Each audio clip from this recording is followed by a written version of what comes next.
तुम अभी अभी 18 के हुए हो। सडनली सब तुमसे एक्सपेक्ट करते हैं कि तुम्हारी लाइफ फिगर्ड आउट हो। एक दिन बोर्ड एग्जाम्स होते हैं, अगले ही दिन what's your plan for the next 40 years. जो फ्रीडम तुम्हें चाहिए थी वह अब ओवरवेलमिंग लगती है, जैसे तुम गिर रहे हो, उड़ नहीं रहे। रिलेटिव्स, नेबर्स, यहां तक कि फ्रेंड्स के भी ओपिनियंस या आंसर्स होते हैं। सालों तक तुम्हारा एक टाइम टेबल था, अब तुम एक क्रॉस रोड्स पर हो बिना किसी मैप के। राइट पाथ चुनने का प्रेशर रियल है और ऐसा लगता है जैसे तुम एक कॉन्ट्रैक्ट साइन कर रहे हो जो तुमने पढ़ा ही नहीं। क्या ये डिसीजंस सच में तुम्हारे हैं या ये पेरेंट्स और सोसाइटी से शेप्ड हुए हैं? तुम क्वेश्चन करने लगते हो, what am I good at, what do I enjoy, will it पे द बिल्स। अगर तुम लॉस्ट फील कर रहे हो तो तुम अकेले नहीं हो। ऑलमोस्ट हर यंग इंडियन के लिए यह स्टार्टिंग लाइन है। Welcome to adulthood, no guide book included. School ने हमें मार्क्स के पीछे भागना सिखाया, मीनिंग के पीछे नहीं। 90% अच्छा था पर कभी इनफ नहीं। हमारी वर्थ नंबर्स से जुड़ी थी। हमने फैक्ट्स मेमोराइज किए पर कभी डिसीजन लेना या अपनी स्ट्रेंथ्स डिस्कवर करना नहीं सीखा।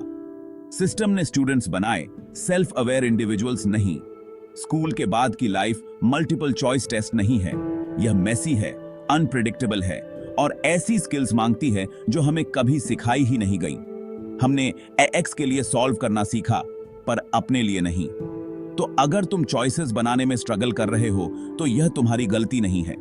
सिस्टम ने तुम्हें इंफॉर्मेशन दी पर उसे यूज करने की विजडम नहीं दी। फिर पेरेंट्स और सोसाइटी का प्रेशर आता है, डॉक्टर बनो, इंजीनियर बनो। ये करियर्स सेफ, रिस्पेक्टेबल और स्टेबल माने जाते हैं। पेरेंट्स तुम्हें प्यार से पुश करते हैं, पर अगर तुम्हारे ड्रीम्स अलग हैं तो यह सफोकेटिंग लग सकता है। क्रिएटिव पाथ चुनना, तुम्हें डाउट और अपने फ्यूचर के डर का सामना करना पड़ता है। इसमें फियर्स कंपटीशन भी जोड़ दो। लाखों लोग टॉप कॉलेजेस में कुछ सीट्स के लिए लड़ रहे हैं। बिग सेज, इस नैरो रेस में सक्सेस पाओ वरना तुम फेलियर हो। सालों की प्रिपरेशन, स्ट्रेस और सैक्रिफाइस सिर्फ यह सोचने के लिए अगर यह नहीं तो क्या। दुनिया में कोई और ऑप्शंस ही नहीं लगते।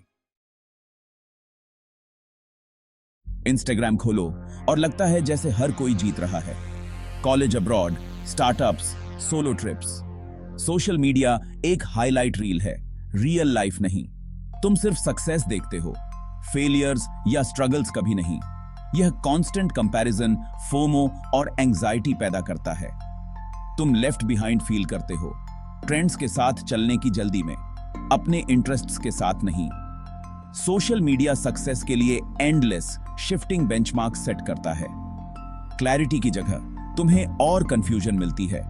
याद रखो, तुम उनकी स्टोरी का चैप्टर 20 देख रहे हो पर तुम अपनी स्टोरी के चैप्टर 1 पर हो। स्टॉप कंपेयरिंग, अपनी खुद की स्टोरी लिखना शुरू करो। तुम्हारी जर्नी यूनिक है, एम्ब्रेस इट। तो वे आउट क्या है? सेल्फ अवेयरनेस से शुरू करो। करियर चुनने से पहले पूछो, who am I, what excites me, what am I willing to work for. Focus degrees से स्किल्स पर शिफ्ट करो। जो तुम कर सकते हो वह तुम्हारे मार्क्स से ज्यादा मैटर करता है। एक्सप्लोर करो, पढ़ो, ऑनलाइन कोर्सेज लो, अलग अलग फील्ड्स के लोगों से बात करो। सोशल मीडिया का यूज सीखने के लिए करो, कंपेयर करने के लिए नहीं। अनफॉलो करो जो तुम्हें इनएडिक्वेट फील कराता है। एक्सपेरिमेंट करने से डरो मत।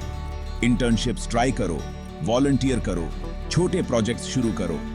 फेलियर अंत नहीं है, यह फीडबैक है। यह फेज सारे आंसर्स होने के बारे में नहीं है, बल्कि सही क्वेश्चंस पूछने के बारे में है। अपने आप पर पेशेंट और काइंड रहो। तुम्हें परफेक्ट प्लान की जरूरत नहीं है, बस एक डायरेक्शन की। तुम्हारी नॉर्थ स्टार सेल्फ अवेयरनेस है। तुम्हारा फ्यूचर प्री रिटन नहीं है, यह तुम्हारा है बनाने के लिए।